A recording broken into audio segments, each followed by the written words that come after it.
Pension বন্ধের নিয়ম। মৃত্যু পরবর্তী পেনশন বন্ধ করার জন্য আর এজি অফিসে যেতে হয় না, অনলাইনে তথ্য এন্ট্রি দিলেই হয়ে যায়।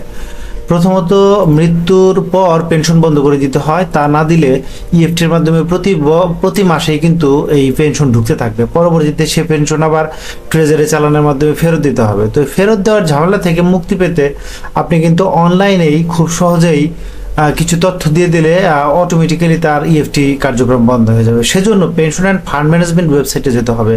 পেনশন অ্যান্ড ফান্ড ম্যানেজমেন্ট ওয়েবসাইটে গিয়েই যেখানে দেখুন যে পেনশনারের মৃত্যু সংক্রান্ত তথ্য, এখানে যে পেনশনার বা যিনি মৃত্যুবরণ করেছেন তার এনআইডি লিখতে হবে। এখানে ফোন নম্বর, যে ফোন নম্বর দিয়ে পেনশন ইএফটি করা ছিল সেই ফোন নম্বরটি লিখতে হবে এবং কত তারিখে মৃত্যুবরণ করেছে মৃত্যুর তারিখ এবং মৃত্যু সনদ বা ডেথ সার্টিফিকেট এখানে স্ক্যান করে বা ছবি তুলে আপলোড করতে হবে। আপলোড করার পরে জাস্ট ক্লিক বাটনে ক্লিক করলে কিন্তু হয়ে গেল। তার মানে হচ্ছে মূল ব্যাপারটি হচ্ছে আপনাকে হিসাব রক্ষণ অফিসে না গেলেও পেনশনের তথ্য কিন্তু প্রেরণ করতে হবে।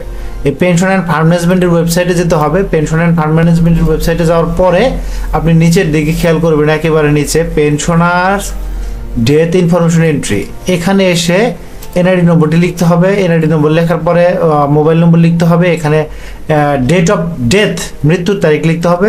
মৃত্যুর তারিখ এখানে সিলেক্ট করতে হবে। সিলেক্ট করার পরে আপনি ফাইলটি আপলোড করে দেবেন, যে ফাইলটি অর্থাৎ আপনি যে মৃত্যু সনদের যে কপিটি সেটি স্ক্যান কপি আপলোড করতে জাস্ট সাবমিট বাটনে ক্লিক করলেই হয়ে গেল।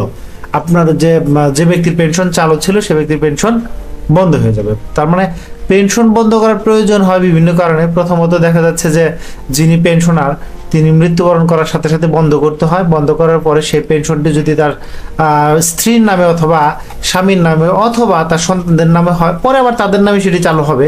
কিন্তু যে কোনো পেনশনার মৃত্যুর পরে সাথে সাথেই এটি সাবমিট করে দিতে হয়। অন্যথায় প্রতি মাসে ইএফটি এর মাধ্যমে বেতন তার অ্যাকাউন্টে, পেনশনের অ্যাকাউন্টে ঢুকতে থাকে এবং পরবর্তীতে সে পেনশনের টাকার ব্যাংক অ্যাকাউন্টে ঢুকলেও সেটার উত্তোলন করা যায় না।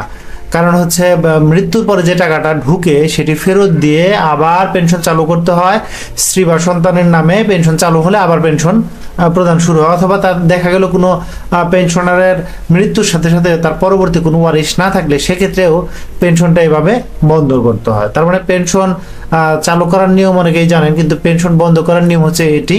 17 ডিজিট বা 10 ডিজিটের স্মার্ট কার্ডের এনআইডি নম্বর লাগবে, ফোন নম্বর লাগবে, জন্ম তারিখ লাগবে এবং জন্ম সনদের copy, scan copy, hard copy নয় স্ক্যান কপি লাগবে। স্ক্যান করা বা ছবি তোলা কপি লাগবে।